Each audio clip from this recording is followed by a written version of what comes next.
Hello. I almost said, I don't know what I was going to say. Hello is actually the best way to go about this. Hey, this is Brent Leary. This is the first few good minutes of the week for me. Actually, that's a lie. I had some pretty good minutes yesterday, but these are really good minutes. These are the first recorded few good minutes. And I wasn't really expecting to do this one. I was just going to hang out, do my taxes and things like that. It is that time of year again. But when you see something that intrigues you, and then when you see something that intrigues you by somebody that you really do need to listen to, um, that's when you start saying, you know what, I better do this for a good minute. So let me tell you what I'm talking about. Now, all so far we're at what, April the 8th or 9th or something like that. And I've been to a number of industry events so far this year, maybe four or five. See, I think I've been to Vegas twice already, and there's a lot more Vegas trips to go. But anyway, I've been to Vegas a couple times. Literally just got back. Was it last week or the week before? Anyway, from Adobe Digital Summit. I've been to the Sage event, and I think there's this Engage, or maybe there's another Engage. But anyway, every event that I've been to so far this year has been, well, just like last year in sense of what we're talking about and what everybody's talking about, still on the generative AI. Uh, and at least this year so far, it feels different.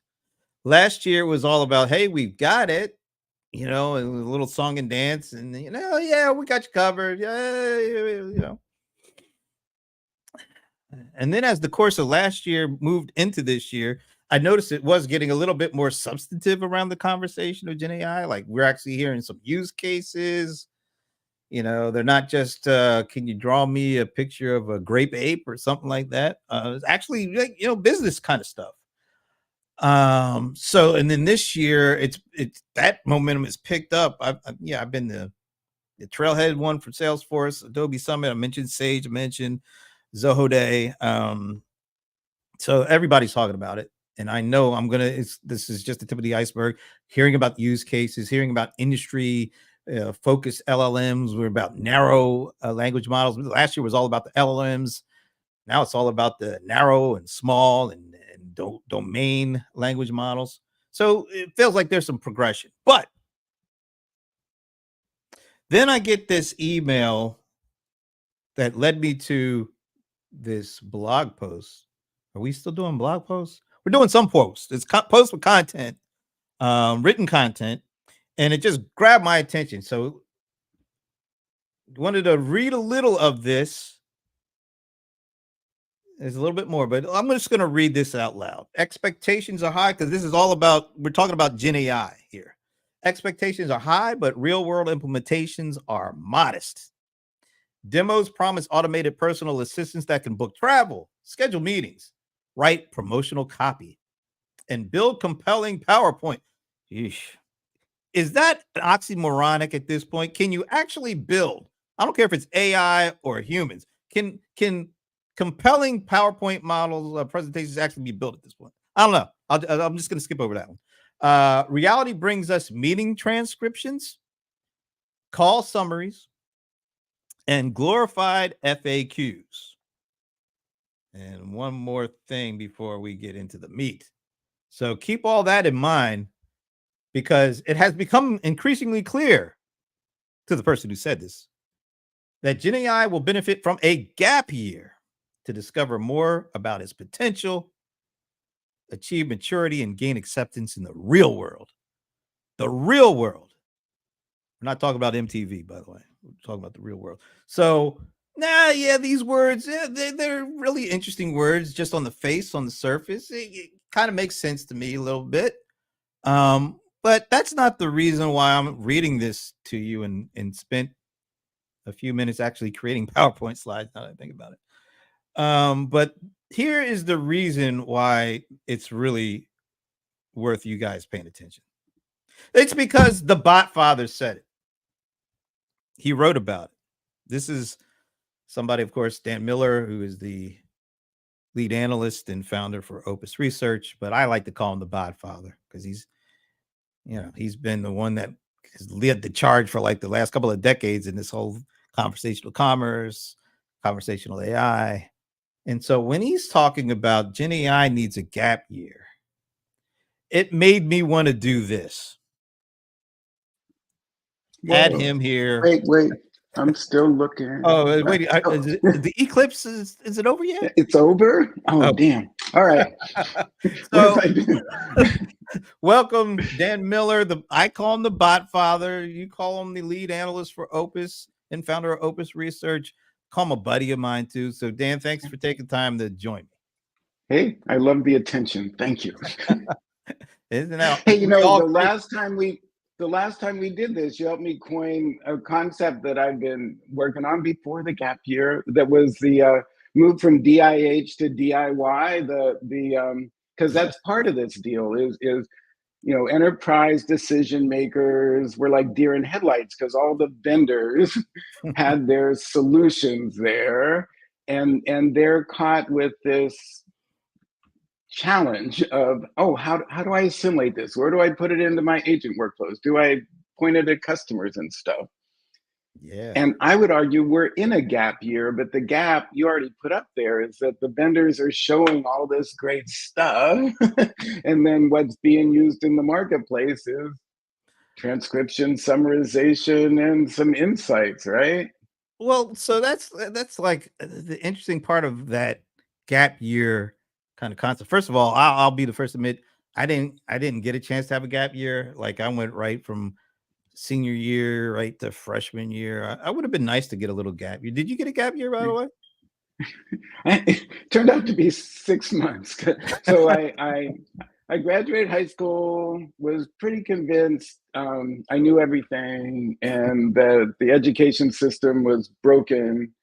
And I started loading trucks at night for summer, and then summer became fall, and my friends were all in college, and I found out about a place called Hampshire College that let you design your own program of study. And I said, oh, that's what I need. So I would have made a gap year, but they said it was easier to get in during interterm rather than in the regular admission cycle. So I So it's like dashed in there. a semi gap year. I mean, you can go with Yeah, that. I like that.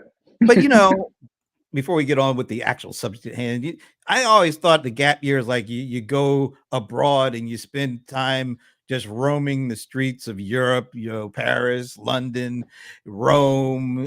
Isn't I thought that's how you're supposed to spend the gap year or something like that. Yeah, I sounds so romantic. Yeah, would have been nice.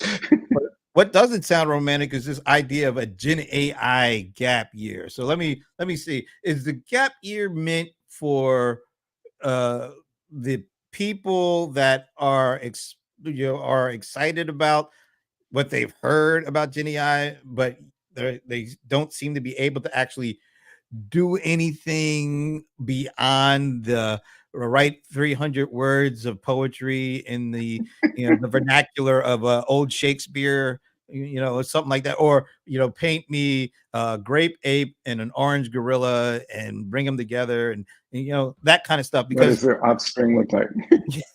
all right, we don't want generative AI to do that, but Right. talk about who is the gap year for, and is there a real opportunity for this to happen? So one thing I've learned in the 40 years I've been writing this stuff is leave some things ambiguous. All right. I'll say the answer is both.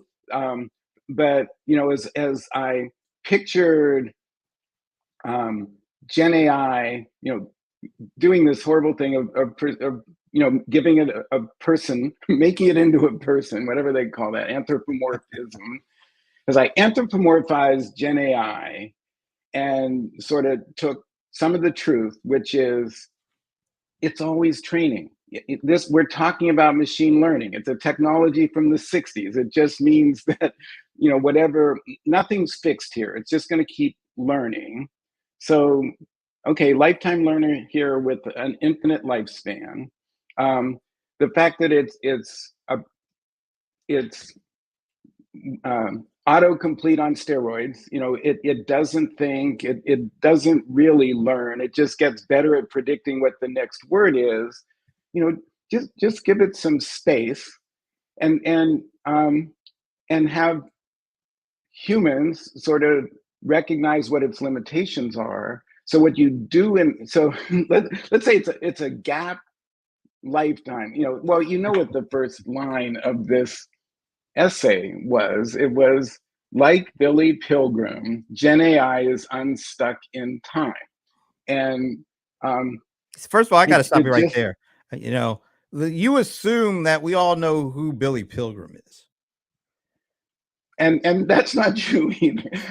I'll tell you, one of the things I thought that was, sometimes you just want to pepper your writing with something that sends somebody to a dictionary. Like if you're George Will, you just use words that nobody uses ever. And now we have Google you can look stuff up in. And so, I think, okay, Or we'll have ChatGPT, people we could say, just ask who Billy Pilgrim is too. right. And Kurt Vonnegut's a hero of mine. Back when I was in school, everybody read this. Is it like And a man, if I Slaughterhouse was Five quizzed, thing? Is that a Slaughterhouse Five? correct. Yeah, I See, think I so. never read it. I've heard about it, but I It's the first line. You don't even have to go that far into the book. But anyway, so here's this thing that's unstuck in time, that's always learning, but it's never going to be grounded in real life. And we have, as people, and whether we're decision makers in an enterprise who feel the pressure, I have to use AI, or I have to, I have, my primary vendors are showing me all this great stuff. We have to, it's our role as people to ground these things in reality. And you brought up the domain specific language models. 2 years ago, whenever ChatGPT made its presence, and everyone was going, oh, you just need to, you as a company just have to start licensing OpenAI and use GPT, whatever. And I was saying, I don't know if that's really as important as coming up with big enough language models that are relevant to your use cases. I mean, it just sort of seems so. So take for granted that in some period of time, let's call it a gap year, this, these large language models are going to go and keep on learning. An offshoot of them is going to become sort of big enough for domain specific language models that are relevant to your brand, your use cases, your industry. And then the companies you want to deal with, that are the solution providers for you, are going to address sort of the known issues of successful implementations of LLM informed solutions. And that'll have code words like guardrails around the responses. It's going to be around how you curate, or um, you know curate the input, which is sort of define what data or knowledge you want to inform the things with, and then sort of the processes in between, whether it's RAG or what have you, that at some point in time you're going to have the confidence to use these things for customer facing resources. And the reason I wanted to do this, I'll take a breath in a second, was because I was sensing there's a lot of disinformation or misinformation around what's out there, and expectations are so high that there's a whole school of analysts right now that are saying, hey, we're heading to an AI winter. These things are not living up to our expectations.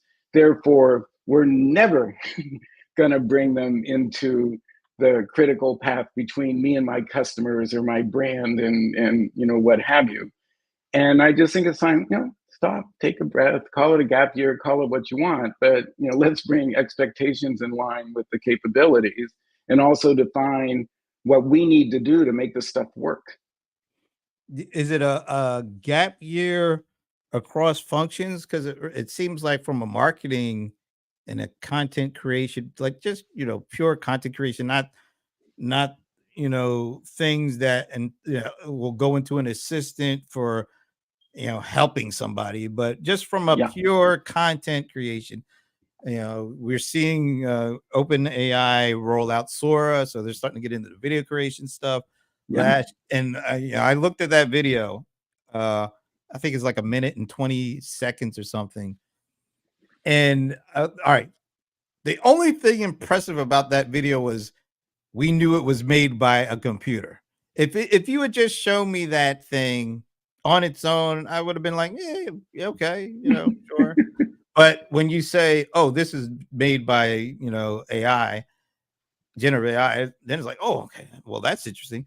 But it has come a long way, and I'm sure 3 months from now we're going to be like, "Oh my God, it's really come." So from a content creation standpoint, I was at Adobe last summit a couple weeks ago. They roll out some really impressive stuff, and one of the things they said they alluded to is, yeah, right now Firefly is mostly image generated. Yeah, but we're going to be rolling out audio generation and video generation. They showed you things where you could take an image and have almost like an infinite number of other images created with the same structure or the same style. So you're seeing what seemed to be a lot of movement from last year to this year in certain aspects of this, but I agree Yeah. with what you're saying when it comes to like meat and potatoes stuff, like really helping a customer get a better experience or get something they need right away. I'm not seeing that yet. Well, it's funny. So Adobe Firefly a year ago did sort of a day in the life of an event planner that showed all the touch points that person could have with a generative resource. So, you know, calendaring, building a look, um, uh, what and writing some copy. And so at each of those touch points, with the human in control, incidentally, Yep. because everybody talks about human in the loop and stuff like that, but the ultimate endpoint is that you're going to want this to be your personal assistant, whatever it is, and whether it's Zoom with AI assistant in all your meetings, and you show up late and you say, "Oh, what I miss."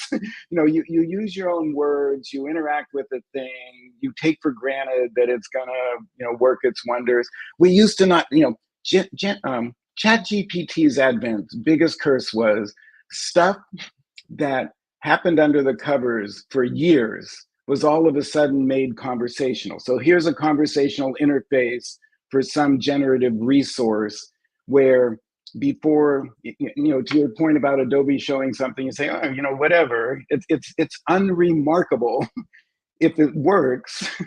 And if somebody and then when somebody says, "Oh, a machine did that," you go, "Yeah, right," or, "Oh, that makes it kind of interesting. I hope it gets better."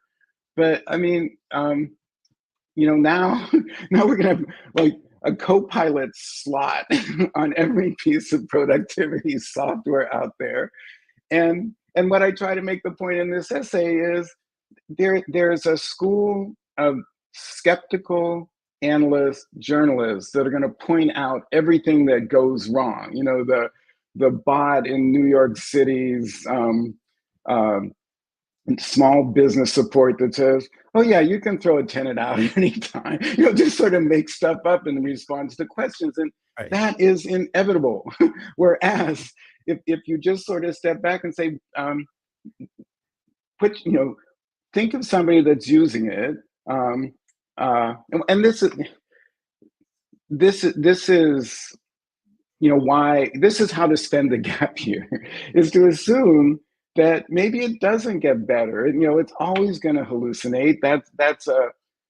that's a feature, not a bug. Right. We humans are always going to be necessary, either to curate the stuff we tell it, so to sort of reel it in. These are guardrails, or to look at the output and say, I mean, that's what early machine learning was. The machine responds with something, and then people would say, well, about dog, not dog, with image recognition. Some of the early Oh my gosh. machine learning stuff was looking at pictures and deciding whether it was a dog or not, and it would say yes or no, and then a person would have to say, no, that was Oh, that was a and manhole cover. we're still seeing like some of these, AIs are still having a very tough time recognizing black folks.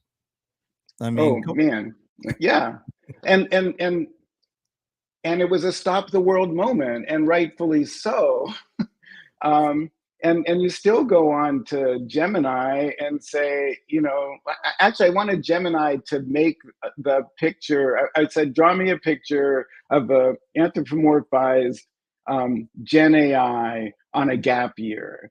And I got the standard responses from Gemini these days is we're not able to render humans right now. We hope to be able to do that. So I mean, this is a give and take we're going to have. We're in the gap year. We're yeah. basically sorting out, what limitations do you put on a priori? Hey, don't even bother. What do you put on? Hey, I just need a picture. It's like, we're not there.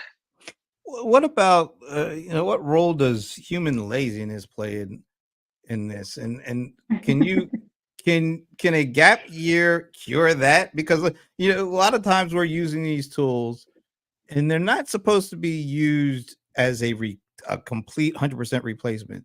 They're really supposed to be complementary. And so when it spits out something, you're not supposed to just cut and paste and use it as Right. is without really checking it out. But let's face it, there was a survey that we did last week on the Serum Players where I think over 1,000 marketers were surveyed, asking them what percentage of their content is 100% generated by AI. So you had your old-fashioned way of generating, like just human, a mixture of a human working with AI, and then you had pure AI. It was over 60% said it was pure AI. To me, that's kind of scary since we're still early on. Yeah. and and I No. think what we're seeing is, maybe, the gap year is more for the humans to really spend some time and effort in figuring out the best way to use it, not just trying to throw stuff that we don't like doing, throw it at that so that we don't have to look at it anymore, because that ain't working. Yeah. I'm surprised it's not 80%. I think I think Pareto always bears out. There's always an 80-20 rule for these things. Right. So 80% of it's probably okay to just pass through, and there's no match between the 80% they send through and the 80% that's accurate. So that's a mess. But no, what I was saying. So my wife was a straight A student through college, through graduate school, all these things, and she always said it wasn't because she was smart, it was because she was lazy. And I see, I'm getting back to your question about laziness, but um, I mean, she, you know, I, I don't want to defend laziness, and I don't think it's exactly lazy, to craft a prompt and just take whole, uh, take as whole cloth the response and hit publish. I don't think it's smart, but so, let so me I'll come up kind with of a four-shell table of sort of industrious, lazy, smart, and stupid, well, and I'd rather be. let me throw a little wrinkle in that. Maybe it's not just pure laziness. Maybe it's Right. a feeling that they have to do certain things. They have to put out certain a number of products. They have to put out a certain number of pieces of content, and it becomes they feel like I have to use this in order to hit these kind of unrealistic milestones, and they keep getting harder and harder. So you have to use this, and because of that, maybe things are getting lost in the scuffle. Yeah, I mean, but that's independent of what's going on with Gen AI. Because I was sort of thinking about it in the context, and I'll bring my wife up again. She worked at Moody's Investor Service. I'm a technology analyst. She was a securities analyst, Nice. and it's a kind of industry where you come up with a grade. You evaluate some sort of issue by some well-defined criteria, and you come up with a score, and you write a narrative about the score.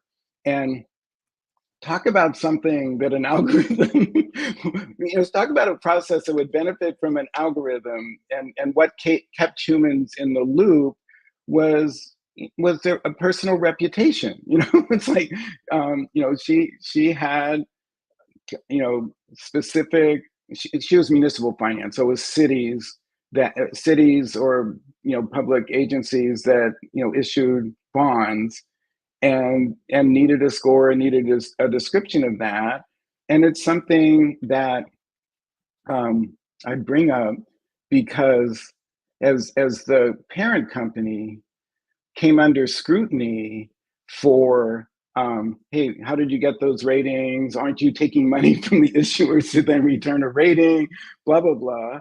They had to become very formulaic in what they were going to permit the analysts to do, meaning that the individuals who were creative, intelligent, wrote great narratives, could defend their scores, had to go through a rote process along. It's almost like redundant, RPA sort of things, because they'd rather you do it programmatically because it's defensible than to sort of take it down some avenue that you actually applied your intellect to come up with these things. So to answer your question about laziness and what we're talking about here, I think there's going to be a category of work product that was the product of some creativity. And I don't think of generative resources as being particularly creative, and they do seem totally incapable of critical thinking. So it's going to be a different balance between these the tools we use and us. And there's a penalty for being lazy, because think of the lawyer that put a brief in front of a judge and hadn't bothered to check whether the thing had made up the cases it was citing. I mean, you'll learn pretty quickly that the lazy approach without critical thinking is a fail. Right. Right. So let me ask you this: since the concept of the gap year, you go away, you explore, you experience things, you hopefully you grow in the course Yeah. of that gap year. So how should the gap year be spent? Where should the technology vendors spend their time? Where should the company practitioners and executives spend their time? Should they meet up in the middle somewhere? What about the technology partners? Like, for example, one of the interesting company partnerships, at least from my perspective, is Microsoft and Adobe. They've been very deeply partnered for years. They announced that they're integrating the Adobe Assistant that they announced at the summit with Microsoft Copilot. So you're going to see hopefully some cross, not only tech but data integration, cross Copilot integration, where you can ask something over here on the Adobe side that has a connection to stuff going on over on the Microsoft Copilot side, and they'll work together. Do we need the gap year to have a certain focus on the partnerships between the vendors? Do the vendors need to, each of them need to go off and try to figure out what they should do? And what about the actual companies and the executives at these companies and brands? What do they work with them, or do they go off somewhere with, that, what do they call those retreats, and do some Yeah, remote? but What is yeah, a gap year? a What is kumbaya. yeah? What does a really good gap year from How the does it? general AI perspective? How does it look? What Yeah. happens? Not general AI. I mean, that's Generative generative AI. AI. Um, so yeah, as long as they're anthropomorphizing. So the ideal thing is, give, and I'll project it as a bot. Give these bots some space, and you know, even though Pareto will will prevail. Like 80% of stuff may turn out to be garbage or just a product of just malicious whatever. I mean, whatever happened to Tay. Or, I mean, there's going to be sort of a gravity.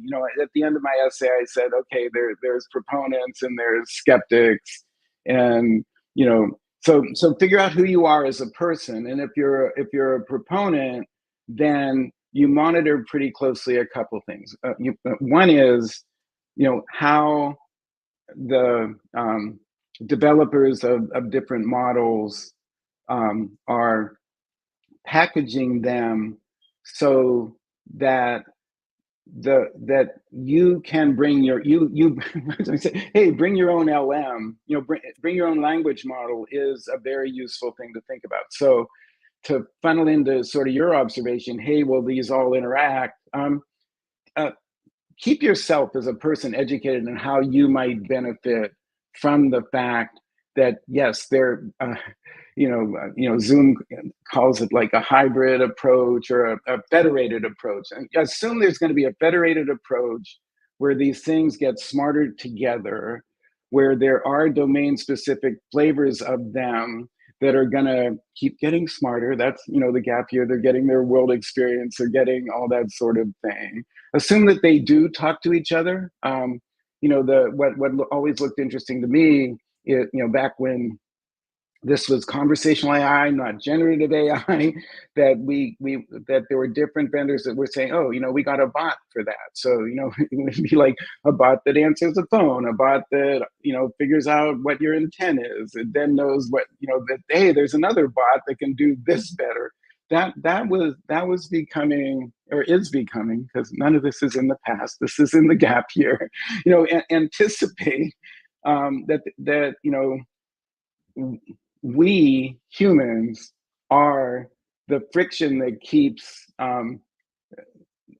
sort of the positive form of generative AI from succeeding at this point. We are putting the limits on what it is able to do. We have identified the fact that, hey, it's good at transcribing and deriving insights, still needs attention and always will, to sort of write the sort of thing that I want to represent my company. And that's not going to go away. I don't know if I answered your question. The kumbaya moment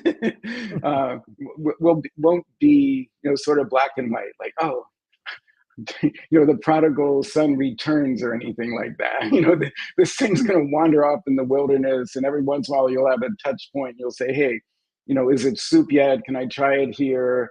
How does it need some more spice? Wow, how many metaphors can I bring up in a single show?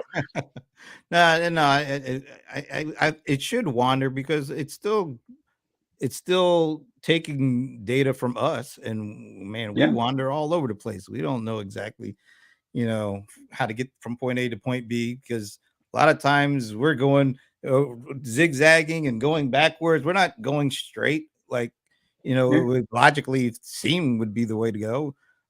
So it kind of makes sense that we're kind of in the predicament we're in right now with this stuff. yeah. Like, even the AI, the data scientists, the AI scientists are saying, look, don't look at me, I don't know exactly where this thing is going. So when you hear that from them, I mean, come on, Yeah, you got to have a little bit of a grain of salt with how you use this. And it feels like it feels like it's still damn the torpedoes. The excitement level has trumped the caution level in a lot of ways, and maybe that's why these expectations are a little bit out of sync, so to speak. And I don't know, it's going to be even from the enterprise perspective, you're feeling the maybe it's a gravitational pull towards this, but it's maybe still focused in a couple of areas, not a widespread yet. And maybe that's a good thing. Maybe there's still an opportunity to, to kind of hold off a little bit before taking a full launch. I mean, do you see companies actually taking an approach to maybe we need to take a little step back before going full bore, or are they feeling like I'm seeing? It feels like they feel like if we wait too long, we're going to miss out on the gold rush. So we need to be right there with everybody else. That's not a yes or no. It's sort of, it depends on the company, and if the past can be prologue, there are AI teams just like there were digital transformation teams, and there are AI sandboxes just like there were sandboxes as you develop whatever the precursor things were, and there'll be A/B testing. There'll be a lot of stuff. In this case, the decision making of late has kind of moved from the departmental level. So if you look at what happened with bots, there was one on your mobile. So the mobile team developed a mobile bot that did that. And then there was the one that started out as your FAQ bot on your website. And there was, those were the two principal ones. But you ended up with too many initiatives that, if it was, and these were using machine learning, these were using conversational AI. This was using, the pre-generative stuff. So, and the way those got evaluated is, it was in little containerized departmental ways. And then there was a steering committee, and then into the steering committee came legal and the IT department and finance. So we have a set of criteria from different places that put constraints on where you're going to see this crop up. But you also have a new set of things that are important, like, hey, let's not end up where we ended up with bots, with generative AI. We'd like to sort of containerize it, have sort of a single language, single set of things feeding a single language model. So there's an element of what's going on in the enterprise is trying to correct past mistakes, and they have an opportunity here because it is more of a horizontal technology. The idea, and it sucks in a lot of the old concerns. Is there a central data repository, a single source of truth? None of that goes away. You just have a generative AI veneer on the front end. So when it comes back from its wanderings, there's places to ground it, and there's different movements within the enterprise that are going to say, hey, it's got to conform to this, and blah blah blah blah blah. Better not be out of compliance, and so we have a better checklist than we had before, and that's how we're spending our gap year. Oh, okay. So you are taking a gap year for sure. No, that's I mean, it's kind of like quiet quitting. I mean, it's going on. Nobody's going to say they're not gung ho about adopting this stuff, and no vendor is going to say, hey, no, we're not going forward with this. But then my point was, yeah, but look at all the great demos that are out there, and we're doing the Opus Research Conversational AI Awards, and that was my throwdown. It's like, I don't want to see any more bots that are hard-coded and say, I'm sorry, I can't answer that.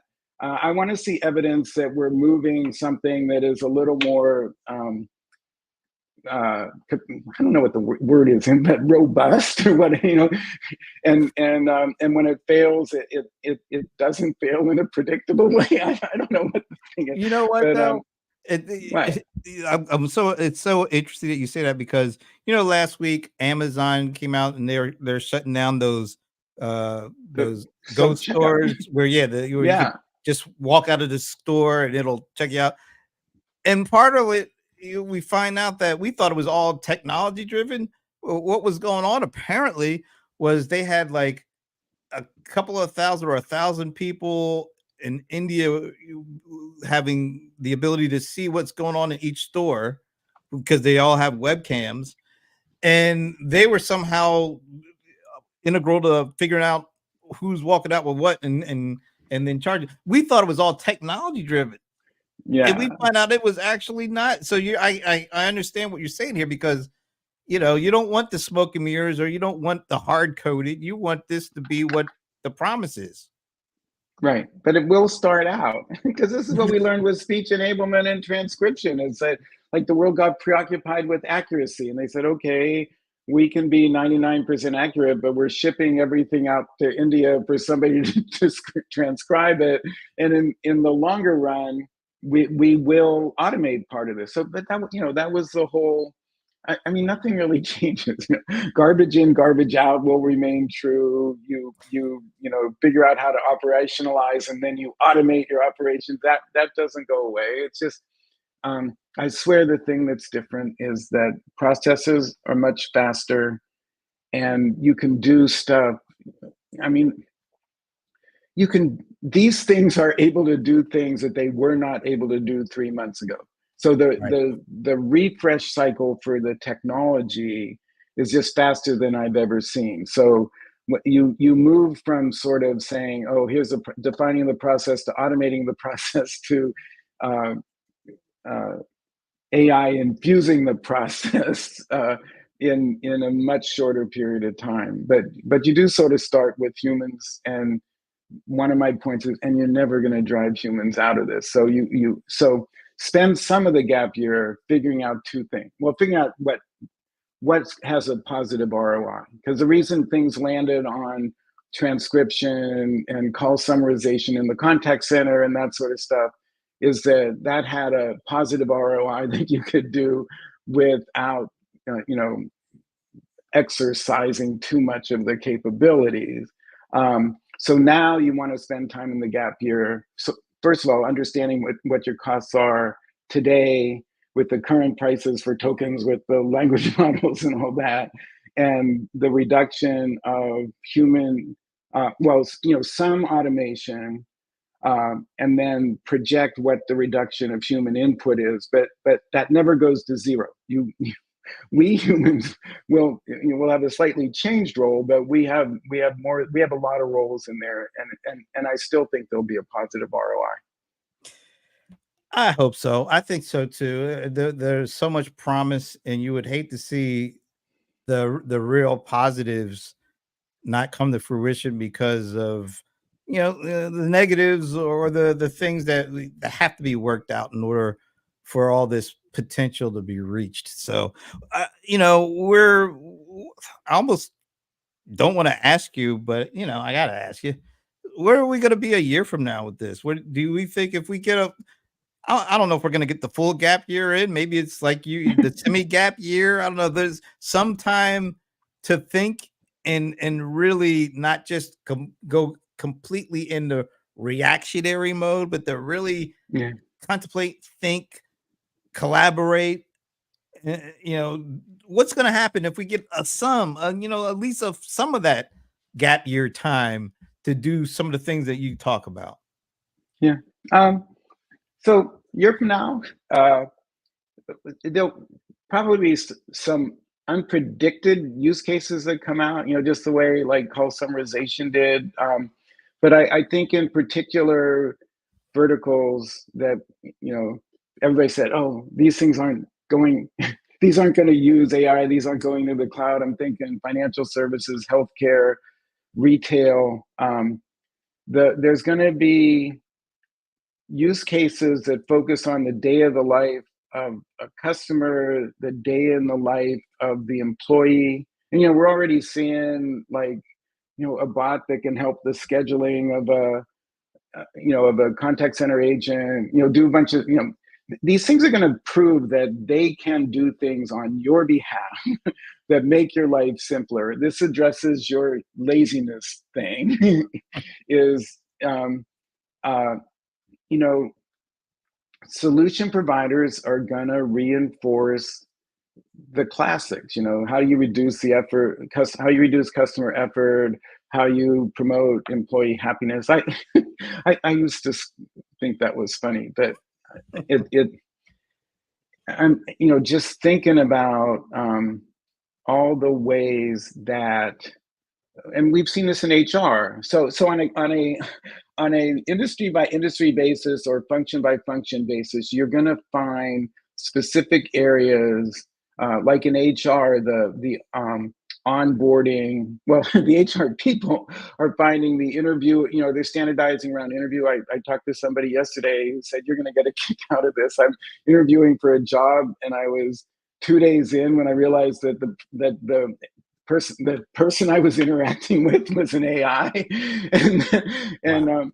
so so part of my premise is that there'll be fundamental changes that have happened that are so good we're not really aware of it unless we really seek it out. So it's going to be, like quiet quitting. There's like quiet automating or quiet AIing.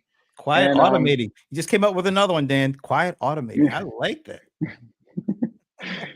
and AI is a big part of that. And right, so there's just fundamentally different workflows, well, similar workflows in the last ones, but they're accelerated by AI, and it's going to be done in subtle ways that we don't really care.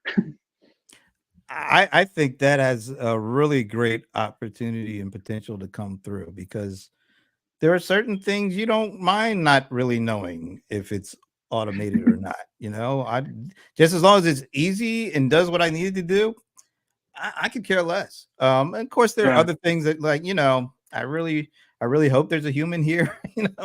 Um, yeah, I there's so many things, so many ways to go with a lot of this stuff, and I think we would benefit from some step back, because to a certain extent it does feel like we're a little out of control with some of this stuff, yeah, and yeah. it wouldn't hurt to just take a little step back. At least I don't think it would hurt. I don't know if the technology will take a step back. That's the one problem or No, challenge yeah, on it's that one. going to be. You don't. Well, you can't slow the progress of technology, Yeah. but we can harness it, and it. Yeah, it's a classic. Machines are not going to be our overlords, or if they are, boy, did we make that. That's Oh, our own dumb fault. so you're not going with the Elon Musk AI will take over in what, by 2025 or something like Oh, that? I thought that was Mark Andreessen. Yeah, whatever the crossover point. Yeah. The singularity should work in our favor there. Dan, as always, it's a pleasure whenever we get a chance to talk, and Yeah, this was definitely no exception to that. I'm looking forward to seeing how things play out. Definitely looking forward to seeing you at a conference sometime soon, yeah, because I'm sure we'll be at one together. And then absolutely. we could do something face to face there too, because that's always fun. That'll be good. All All right. right. Well, So thanks. thanks to Dan. Thanks to everybody out there. Check this out. I will see you Thursday. I had to think what day it is for CRM players. I don't even know who's our guest, but we'll figure it out. In the meantime, thanks again. See you soon.